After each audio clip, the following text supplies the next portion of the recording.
Okay, now I've mounted my wind speed and direction sensor on the cross arm by sticking the half-inch shaft into the wind speed direction sensor, tightening up these two Phillips head screws right here, and then attaching the ground wire to the 1/4-inch bolt that squeezes in on the half-inch shaft that actually holds the thing in position. When we adjust for north, we're actually going to be adjusting here at these two Phillips head screws. So we'll be loosening them again later to get our fine adjustment. There's two pieces of tape on this setup now. I've got one here just above the level on the upper mast and another here on the lower mast.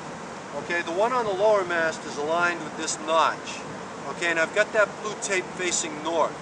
As well, I've got this upper mast leveled using the leveling device here on the mast, and I have this oriented pretty much north as well.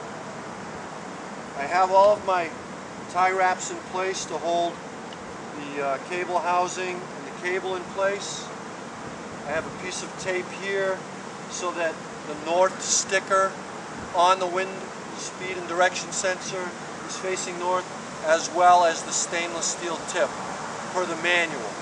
Okay, we're not going to get into every single little detail about really fine-tuning the adjustment of this. We're just going to do it in a broad sense. You really need to go into your manual and understand how that's done, and maybe this will help you out as well.